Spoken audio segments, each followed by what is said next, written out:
Job circle coaching ইনস্টিটিউটে আপনাদের সকলকে জানাই স্বাগত। আজ আমরা যে বিষয়টা নিয়ে আলোচনা করব সেটা ইন্ডিয়ান ইকোনমিকের একটা পার্ট, সেটা হচ্ছে ন্যাশনাল ইনকাম। তো ন্যাশনাল ইনকাম সম্পর্কে জানতে গেলে আমাদের কিছু টার্মের কথা জানতে হয়। সেইগুলো হচ্ছে জিডিপি, জিএনপি, এনডিপি আর এনএনপি। এই সমস্তগুলোই হচ্ছে আমাদের ন্যাশনাল ইনকামের মধ্যে পড়ছে। তো এই জিনিসগুলো কী জিনিস সেগুলো আমরা এবার ডিটেলস একটু জানার চেষ্টা করব।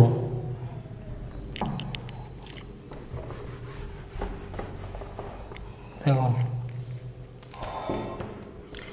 জিডিপি, জিডিপির পুরো কথা হচ্ছে gross domestic product.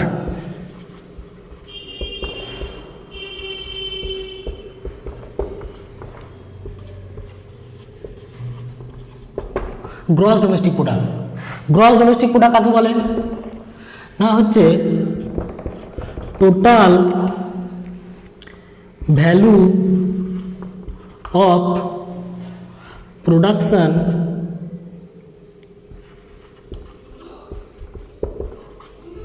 of goods and services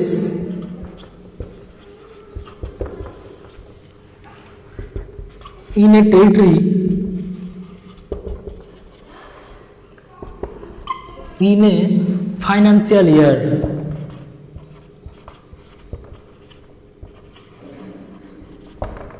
এটা হচ্ছে যে জিডিপি ডেফিনেশন। তো জিনিসটা কি না, total value of production of goods and services, মানে গুডস আর services total production in a territory, কোনো একটা টেরিটরির মধ্যে, মানে এখানে টেরিটরি মানে কি না হচ্ছে একটা আমাদের দেশ Bharat, in a financial year, একটা ফাইন্যান্সিয়াল ইয়ারে। তো গুডস অ্যান্ড সার্ভিসটা জিনিসটা প্রথমে আমরা জানবো। গুডস জিনিসটা কি না, যে কোনো ইন্ডাস্ট্রিয়াল প্রোডাক্ট বা কোনো এগ্রিকালচার প্রোডাক্ট যেটা আমরা তৈরি করছি, ঠিক আছে, আমাদের দেশে যেগুলো তৈরি হচ্ছে সেগুলো হচ্ছে গুডস। আর সার্ভিসেস কি জিনিস না, হচ্ছে যে যারা সরকারি কোনো ব্যাংকিং সিস্টেমে চাকরি করে বা কোনো স্কুলের টিচার, তারা কী করছে, তারা সার্ভিস দিচ্ছে, বা কোনো আইটি সেক্টরে চাকরি করে যারা, তারা সার্ভিস দিচ্ছে এবং তার দরুন তারা মাইনে পাচ্ছে। সেই যে সার্ভিস আর গুডসের যে টোটাল ভ্যালুয়েশনটা কোনো একটা টেরিটরির মধ্যে, মানে আমাদের দেশের মধ্যে কোনো একটা ফাইন্যান্সিয়াল ইয়ারে, মানে কোনো এক বছরের মধ্যে, সেটা হচ্ছে টোটাল জিডিপি। এবার ফাইন্যান্সিয়াল ইয়ারের এইখানে একটা কোশ্চেন হয় যে ফাইন্যান্সিয়াল ইয়ার জিনিসটা কি। আমরা জেনারেলি ইয়ার বলতে বুঝি 1 জানুয়ারি টু 31 ডিসেম্বর, কিন্তু ফাইন্যান্সিয়াল ইয়ারটা একটু ডিফারেন্স। এইটা আমাদের শুরু হয় 1 এপ্রিল থেকে আর চলে 31 মার্চ পর্যন্ত, ঠিক আছে। তাহলে 1 এপ্রিল টু 31 মার্চ, ঠিক আছে। এটা হচ্ছে যে ফাইন্যান্সিয়াল ইয়ার, এটা 1 বছর টাইম হচ্ছে।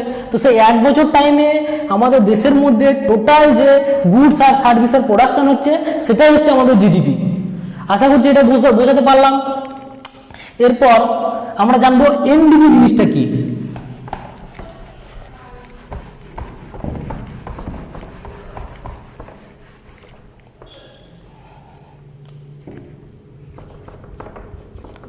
এনডিপি, এনডিপি কথার অর্থ হচ্ছে NEET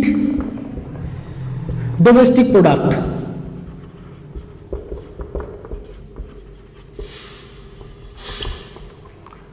NEET domestic product, net domestic প্রোডাক্টটা কি না, আমরা যে জিডিপিটা পেলাম সেই জিডিপি থেকে যদি আমরা ডেপ্রিসিয়েশন বাদ দিই, ডেপ্রিসিয়েশন,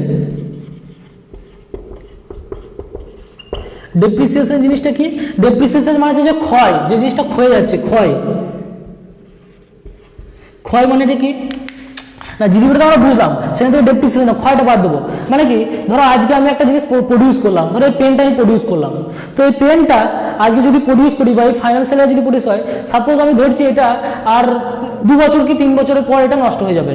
তো এটা যদি 10 টাকা দাম হয়, এটা যদি 3 বছর পর নষ্ট হয়, তাহলে এর যে প্রত্যেক বছরে যতটা ক্ষয় হচ্ছে সেটা কত, ধরি 4 বছরে 6 বছরে শেষ হচ্ছে, তাহলে 4 5 20, 25 4 100, মানে 25%, 25% এটা প্রতি বছর ডেপ্রিসিয়েশন হচ্ছে, মানে ক্ষয় হচ্ছে।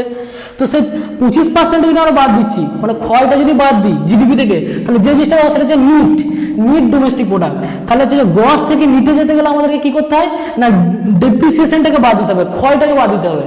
মানে যা যা ভ্যালু তো আমরা প্রডিউস করছি, যা যা জিনিস প্রডিউস করছি, সেটা তো তার ভ্যালুয়েশন তো 1 বছর পর সেম থাকবে না, সেটা কিছুটা চেঞ্জ হবে, সেটা কমবে, কারণ তার ক্ষয় হচ্ছে। তো সেই কম যেটা হচ্ছে সেই জিনিসটা যদি আমরা বাদ দিয়ে দিচ্ছি জিডিপি থেকে, তাহলে পাবো আমরা এনডিপি বা নিট জিনিসটা পাবো আমরা। ঠিক আছে, আশা করছি এই জিনিসটা আমরা বোঝাতে পেরেছি। এনডিপি, এরপর যে জিনিসটা দেয় সেটা হচ্ছে জিএনপি। জিএনপি জিনিসটা কি? জিএনপি হচ্ছে গ্রস ন্যাশনাল প্রোডাক্ট।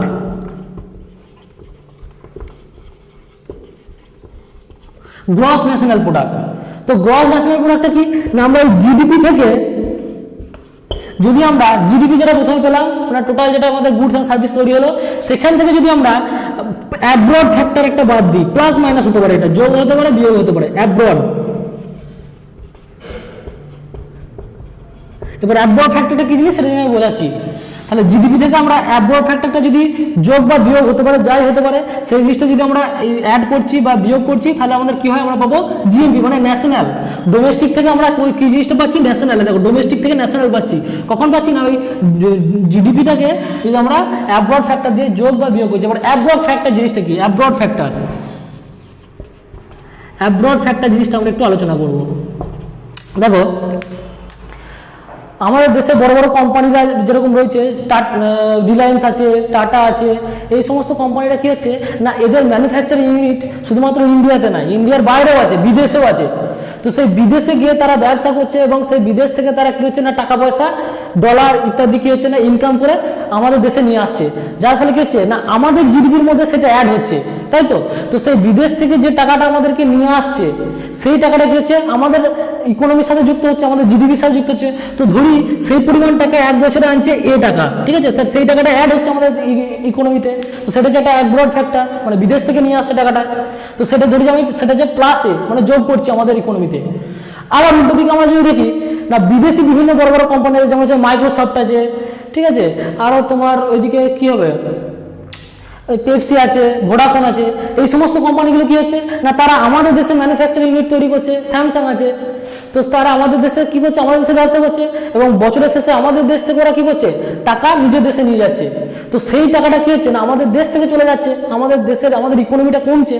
তো সেটা যদি ধরি যে সমস্ত যত কোম্পানি আছে ভারতের মধ্যে কাজ করছে, তারা যদি পরিমাণ টাকা ধরি আমরা আমাদের ইয়ে থেকে ইকোনমি থেকে নিয়ে যাচ্ছে, তো সেইটা আমাদের বিয়োগ হবে আমাদের জিডিপি থেকে।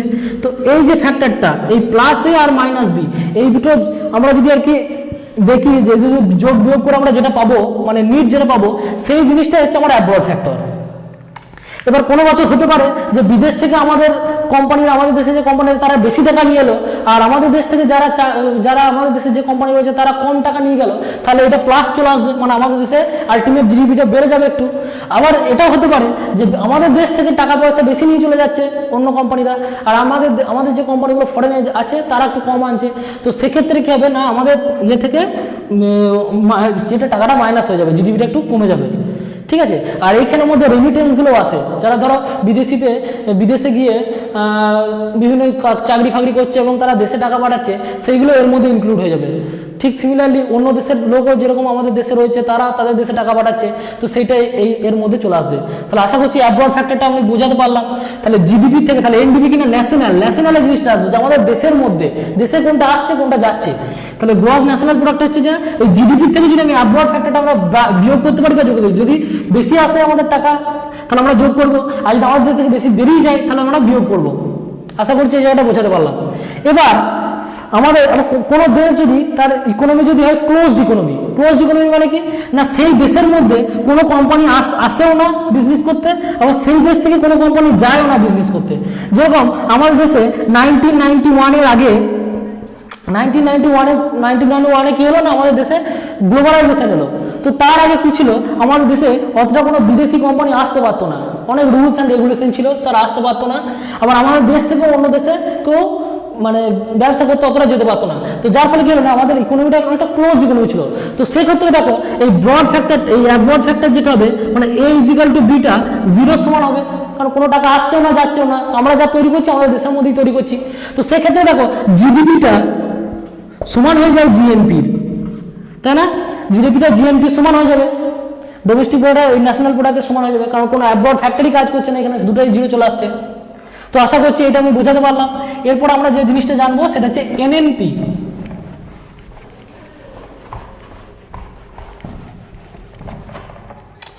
এনএনপি এনএনপি যেটাকে বলা হয় নিট ন্যাশনাল প্রোডাক্ট।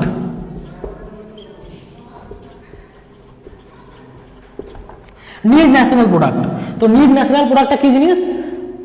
এটা হচ্ছে আমরা যে একটু আগে বললাম না এনডিপি,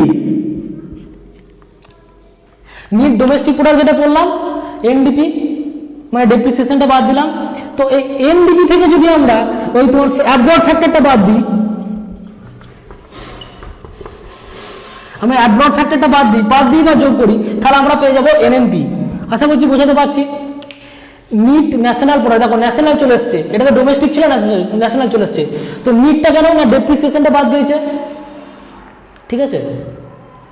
নিটটা কেন না ডেপ্রিসিয়েশনটা বাদ গিয়েছে, আর ন্যাশনালটা কোথায় না অ্যাবরড ফ্যাক্টরটা বাদ যাচ্ছে বা যোগ হচ্ছে বলে এটা নিট ন্যাশনাল প্রোডাক্টে চলে এলো। আশা করছি বোঝাতে পারলাম এইটা না। এনডিপি নিট ডোমেস্টিক প্রোডাক্ট থেকে যদি আমরা অ্যাবরড ফ্যাক্টর যোগ বা বিয়োগ করি তাহলে আমরা কি পেয়ে যাব? নিট ন্যাশনাল প্রোডাক্ট, ঠিক আছে? এবার আমাদেরকে দেয় ধরো জিডিপি, ঠিক আছে? জিডিপি যেটা পেলাম, জিডিপি যেটা হয় সেটা আমরা যে ক্যালকুলেট করি যে কত প্রোডাকশন হচ্ছে, তো সেটা কি, সেটা সবসময় মার্কেট ভ্যালুর উপর থাকে, মার্কেট ভ্যালুর উপর আমরা বের করি সবসময় জিডিপিটা। তো সেটাকে বলে ফ্যাক্টর কস্টে বের করতে, জিডিপি বলো এনডিপি বলো এনএনপি বলো এগুলো সমস্তগুলো কিছু মার্কেট প্রাইসে আমরা মার্কেট ভ্যালুতে আমরা বের করতে পারি, সেটাকে আমরা ফ্যাক্টর কস্টে নিয়ে যেতে হবে। ফ্যাক্টর কস্ট কি জিনিস সেটা আমি বোঝাচ্ছি। জিডিপি আর ফ্যাক্টর কস্ট কি হয়,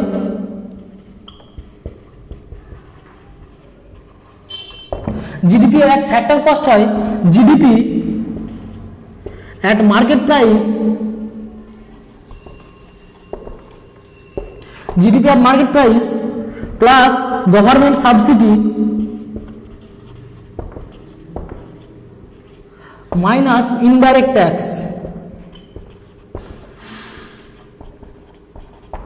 দেখো এই জিনিসটা ভালো বলো, জিডিপি এট ফ্যাক্টর কস্ট। ফ্যাক্টর কস্ট কি জিনিস না, যে প্রোডাকশনের জন্য যে ফ্যাক্টরগুলো কাজ করে, আমাদের কোনো জিনিস যদি প্রোডাকশন করতে যায় না তাহলে আমাদের 4টে জিনিস কাজে হয় যে কোনো প্রোডাকশনের ক্ষেত্রে। সেটা কি না, ল্যান্ড লাগে, তারপর কি লাগে লেবার লাগে, তারপর কি লাগে ক্যাপিটাল লাগে, আর 4 নম্বর যে জিনিসটা লাগে সেটা হচ্ছে এন্ট্রপ্রেনিউরস লাগে।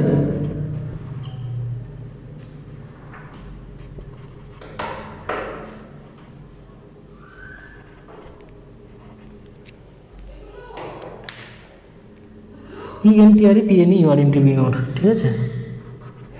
এন্ট্রপ্রেনিউর লাগে। ল্যান্ড মানে কি জমি, আমরা কোনো একটা ধরো আমরা কোনো একটা ইন্ডাস্ট্রি খুলবো বা যা কিছু করবো তার জন্য একটা ল্যান্ড লাগে, ঠিক আছে? তো ল্যান্ডটা কি হয় না, ল্যান্ডকে আমাদেরকে রেন্ট দিতে হয়, ল্যান্ডকে আমরা দিতে হয় রেন্ট। তারপর লাগে লেবার, লেবার মানে কি সেখানে কিছু তো কাজ করার জন্য লোক চাই, তো সেই লোক ওদেরকে আমাদেরকে দিতে হয় ওয়েজেস দিতে হয়, ঠিক আছে? মানে মজুরি দিতে হয়। তারপরে এই ক্যাপিটাল, ক্যাপিটাল কি মানে ধরো আমি একটা বাইক তৈরি করব, তো বাইকটা তো আমরা ধরো একদম সেই মাটি খুঁড়ে লোহা এনে সেইখান থেকে আমরা তো বাইক তৈরি করি না, আমরা বিভিন্ন অ্যাপারেটাসগুলোকে নিয়ে আসি অন্য ফ্যাক্টরি থেকে, তারপর সেগুলোকে অ্যাসেম্বল করা হয়। তো সেই যে মানে মূল জিনিসটা পাওয়ার জন্য যে তার পিছনে যে জিনিসগুলো লাগছে সেইগুলি হচ্ছে তার ক্যাপিটাল। এই ক্যাপিটালকে কি দিতে হয় না, ইন্টারেস্ট দিতে হয়। আর তারপর আছে এন্ট্রপ্রেনিউর, এন্ট্রপ্রেনিউর আছে যে উদ্যোক্তা, মানে যারা আছে যে কোম্পানির মালিক, এবং মালিক তো একটা থাকে না, বড় বড় কোম্পানি 2-3টে মালিক থাকে, তাদের শেয়ার থাকে, ঠিক আছে? তো সেই যে জিনিসগুলো সেই এন্ট্রপ্রেনিউর এরা কি পায়, এরা হচ্ছে প্রফিট পায়, মানে এই যে প্রোডাকশনটা তৈরি করবে তার মধ্যে প্রফিটটা এরা পাবে। তো এই 4টে ফ্যাক্টরকে বলা হয় ফ্যাক্টর কস্ট। কোনো একটা প্রোডাকশনের ফ্যাক্টর কস্ট। তো এই পুরো জিডিপি, ভারতের পুরো জিডিপির যে ফ্যাক্টর কস্টটা যদি আমরা বের করতে চাই, তো জিডিপি আর মার্কেট প্রাইস বের করতে হবে আমরা, মানে এটা যেভাবে পাবো যে টোটাল প্রোডাকশনটা। তারপর কি হতে হবে, তারপর গভর্নমেন্ট সাবসিডি দিতে হবে, সাবসিডিটাকে যোগ করতে হয়। তো গভর্নমেন্ট সাবসিডি কি জিনিস না, কোনো একটা ধরো কোম্পানি যদি ধরো কোনো একটা ম্যানুফ্যাকচারিং ইউনিট যদি খুলতে চায়, ধরো আমাদের ভারতে একটা কোনো বড় কোম্পানি আসলো, মাইক্রোসফট এলো ধরো, যে বললো যে আমরা একটা ম্যানুফ্যাকচারিং ইউনিট খুলবো ইন্ডিয়াতে।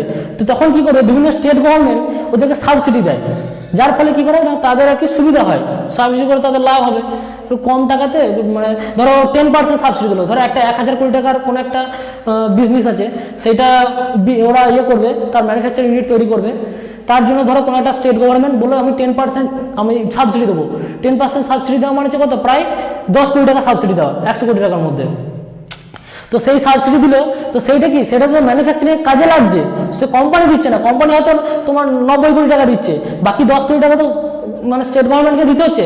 সেই জন্য যে কাজ, সেই ম্যানুফ্যাকচারিং কাজের জন্য যেটা লাগছে, সেই জন্য এটা অ্যাড হয়ে যায়। আর তা এর থেকে বিয়োগ কি হয় না, ইনডাইরেক্ট ট্যাক্সটা। ইনডাইরেক্ট ট্যাক্সটা কি না, ওই যে জিনিসগুলো তৈরি হচ্ছে কোম্পানি থেকে, সেইখানে কিন্তু সরকার ট্যাক্স নেবে, সেই ট্যাক্সটা কি হচ্ছে, ট্যাক্সটা তো মানে কি বলবো, সেটা তো ম্যানুফ্যাকচারিং এর জন্য তৈরি হচ্ছে না, ম্যানুফ্যাকচারিং ইউনিটের জন্য লাগছে না। যেমন ধরো এই পেনটা যদি আমি কিনতে চাই, এর মার্কেটের দাম ধরো 10 টাকা, ঠিক আছে, এর মার্কেটের দাম 10 টাকা হচ্ছে, এর ম্যানুফ্যাকচারের জন্য হয়তো লাগছে ধরো মানে তৈরি করতে হয়তো খরচা হচ্ছে 8 টাকা, আর বাকি 2 টাকা কি হচ্ছে, সরকারকে আমাকে ট্যাক্স দিতে হচ্ছে। তো আমি এই জিনিসটা কিনছি বলে কিন্তু আমাকে এই ট্যাক্সটা দিতে হচ্ছে। তো সেই জন্য হচ্ছে যে এই ট্যাক্সটা কি হয়, এখান থেকে বিয়োগ হয়, কারণ এটা আমাদের প্রোডাকশন ইউনিটে এই ট্যাক্সটা কাজে লাগে না, কিন্তু আমরা ভ্যালুতে আমরা এটা পাবো, কিনতে গেলে এটা পাবো। তো ইনডাইরেক্ট ট্যাক্সটা কি জিনিস, ট্যাক্স 2 রকমের হয়, একটা হচ্ছে ডিরেক্ট ট্যাক্স আর একটা হচ্ছে ইনডিরেক্ট ট্যাক্স। ডিরেক্ট ট্যাক্স কি জিনিস না, ধরো আমি কোনো একটা চাকরি করি, তো সেই চাকরি করার দরুন ধরো আমি বছরে গেলে চাকরি করি বা বিজনেস করে আমি বছরে 10 লাখ টাকা ইনকাম করি। তো সেই 10 লাখ টাকা ইনকাম করার দরুন সরকার আমার উপর যে ট্যাক্সটা ফেলবে, সেটা হচ্ছে যে আমার ডিরেক্ট ট্যাক্স, মানে ডাইরেক্ট আমি ইনকাম করছি, আমার উপর সরকার ফেলছে, ঠিক আছে, আমি যদি ইনকাম না করতাম আমারও ফেলতো না। তো সেইটা হচ্ছে যে ডাইরেক্ট ট্যাক্স, মানে ডাইরেক্ট ইন্ডিভিজুয়ালি কারোর উপর ফেলবে। আর ইনডিরেক্ট ট্যাক্স কি না, যেটা হচ্ছে যে কোনো একটা প্রোডাক্টস, মানে কি বলবো, একটা কমোডিটিস ওপর ফেলে সরকার, যেমন হচ্ছে যে পেন হলো, ঠিক আছে, আরো বাইক হলো, মোবাইল ফোন হলো, এইগুলোর উপর যে ট্যাক্সটা পড়ে সেটা যে ইনডিরেক্ট ট্যাক্স, মানে এইটা যে কিনবে, যে ওই জিনিসটাকে কিনবে তার উপর পড়বে। আমি যদি ধরো পেনটা না কিনতাম, আমাকে এই ট্যাক্সটা দিতে হতো না সরকারকে। তো ইনডিরেক্ট ট্যাক্সটা আজকে পুরোটা চলে এসছে কিসে, জিএসটিতে চলে এসছে, জিএসটি সে কনভার্ট হয়ে গেছে পুরোটাই। তো তাহলে বুঝতে পারলে যে জিডিপি অ্যাট ফ্যাক্টর কস্টটা কি হলো না, GDP at market price, market value যেটা আছে আমাদের টোটাল আমাদের দেশের মার্কেট ভ্যালু যেটা আছে, তার সাথে কি করবো, গভর্নমেন্ট সাবসিডিটা যোগ করবো, কারণ সাবসিডি কি সরকার লাগাচ্ছে প্রোডাকশনের জন্য। আর তার সাথে ইনডাইরেক্ট ট্যাক্সটা আমরা বিয়োগ করবো, কারণ কি না, আমরা যে যখন দ্রব্যটা কিনছি তখন আমাকে এই ট্যাক্সটা দিতে হচ্ছে, এটা কিন্তু প্রোডাকশনের জন্য কাজে লাগছে না। তো সেই জন্য এটা হচ্ছে জিডিপি আর factor cost equal to GDP আর market price plus government subsidy minus indirect tax. এবার এইটাই আমাদেরকে আসতে পারে কি না, এনএনপি আর ফ্যাক্টর কস্ট কত হবে, এনএনপি যেটা এনএনপি একটু আগে বের করলাম, এনএনপি অ্যাট ফ্যাক্টর কস্টটা কি হবে, same NNP at market price plus government subsidy minus indirect tax. এই জিনিসটা আমাদের ক্যালকুলেট করতে হবে, ঠিক আছে। তো আশা করছি আজকে আমরা এই জিনিসটা, এই এনএনপি জিএনপি এই জিনিসগুলো কি আমরা বোঝাতে পারলাম। তো নেক্সট দিন আমরা কি করব, নেক্সট দিন এই জিডিপি আর অনেক রকমের আছে, রিয়েল জিডিপি কি করে বের করে, নমিনাল জিডিপি কি করে বের করে, তারপরে পারচেজিং পাওয়ার প্যারিটি জিনিসটা কি, জিডিপির একটা পার্ট। তো সেই জিনিসগুলো আমরা নেক্সট দিন আলোচনা করব, ঠিক আছে।